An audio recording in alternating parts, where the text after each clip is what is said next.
Assalamualaikum warahmatullahi wabarakatuh.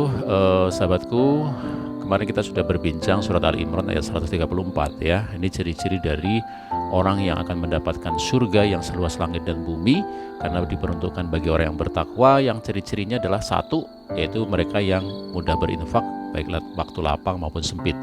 Yang kedua, mereka adalah orang yang mudah menahan amarahnya, dan yang ketiga, mudah memaafkan orang lain. Dan mereka semuanya adalah orang-orang yang mencintai kebaikan. Nah, hari ini kita masih berbincang tentang orang yang mudah menahan amarahnya. Rasulullah SAW juga sudah menyampaikan ya, bagaimana orang yang kuat itu bukan orang yang mampu dalam bergulat gitu ya, secara fisik kuat. Bukan itu yang dimasukkan, tapi mereka yang mampu mengendalikan emosinya. Laisa syadid bisyur'ah, innama syadid alladzi yamliku nafsahu indal ghadab. Rasulullah SAW sendiri dalam kehidupannya begitu banyak yang mencontohkan bagaimana beliau mencontohkan dalam menahan amarah, begitu ya. Ketika berdakwah beliau dilempari batu, dicaci maki, bahkan sampai berlumuran darah gitu ya. Ketika ditawarkan pertolongan, dalam satu kisahnya ketika ditawarkan pertolongan Malakul Jibal, malaikat penjaga gunung pada satu ya, menawarkan bantuannya, Rasulullah mengatakan lah tidak gitu ya. Fa'innahum la ya'lamun, Allahumma gfirli qaumi fa'innahum la ya'lamun. Dalam redaksi yang lain, Allahumma hdi qaumi fa'innahum la ya'lamun. Ya Allah, ampuni mereka, ampuni kaumku. Ya Allah, beri petunjuk kepada kaumku karena mereka sesungguhnya belum tahu. Jadi Rasulullah mencontohkan bagaimana bisa menahan amarah itu. Dan ternyata dari akhlak yang baik ini kemudian membuat simpati yang luar biasa kepada baginda Nabi SAW. Bahkan saya teringat Thamamah bin Isal itu datang ke Madinah itu spesial hanya untuk mengeksekusi Rasulullah. Tapi ketika berhadapan dengan Rasulullah begitu tetap santun, menahan amarahnya, memaafkan, maka berubah. Ya, bahkan beliau dalam satu kalimat yang nantinya ketika sudah masuk Islam, beliau mengatakan, ketika saya datang ke Madinah, tidak ada orang yang paling aku benci selain Muhammad.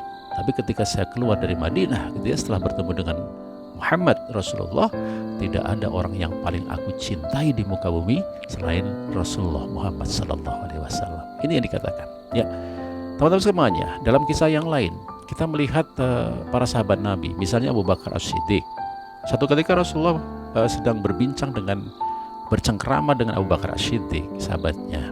Kemudian datang orang Arab Badui mencaci maki Abu Bakar, tapi Abu Bakar tak tersenyum, tidak bereaksi, ya, tidak menanggapi. Maka Rasulullah pun tetap tersenyum dan tetap berbincang santai dengan Abu Bakar.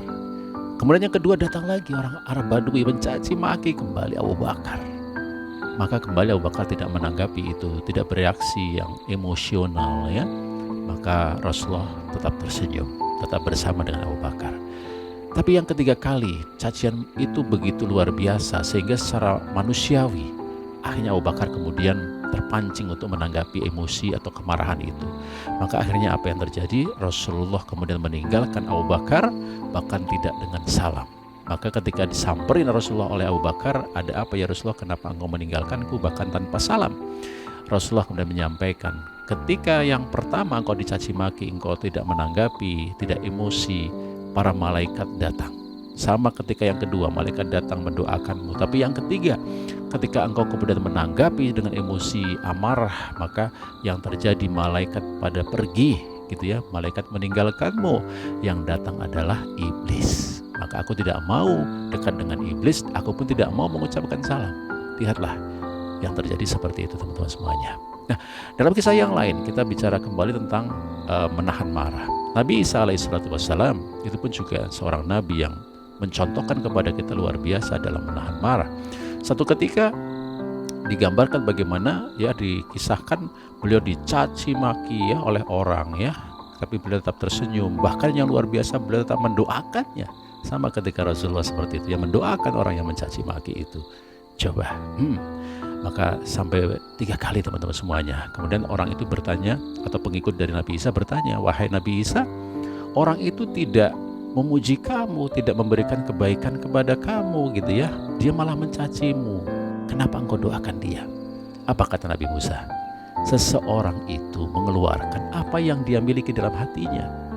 Ya, yang dia miliki dalam hatinya. Dan orang itu yang mencaci maki, memang di hatinya adanya itu. Maksudnya dia hanya memiliki itu. Sedangkan aku, kata Nabi Isa, itu yang aku miliki dalam hatiku itu adalah cinta, syukur, doa, kebaikan. Maka ya itu yang aku berikan kepada orang lain.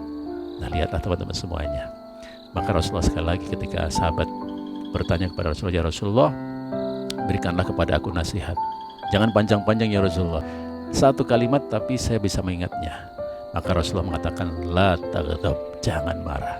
Diulang lagi, ya Rasulullah, berikan aku satu nasihat gitu ya. Dia berharap agak sedikit panjang lagi, mungkin seperti itu. Dia tanya lagi berulang kali. Rasulullah mengatakan, la taghdab. Diulang lagi, Rasulullah mengatakan lagi, la taghdab, jangan marah. Jadi teman-teman sekalian, maka Rasulullah pun pernah menyampaikan bahwa mata jar'a abdun min jur'atin, tidak ada satu rekukan pun yang ditelan oleh seorang hamba, dan itu memiliki pahala yang lebih utama gitu ya, selain regukan ketika orang itu menahan marah, karena menahan amarah dan karena mengharapkan ridha Allah Subhanahu wa taala.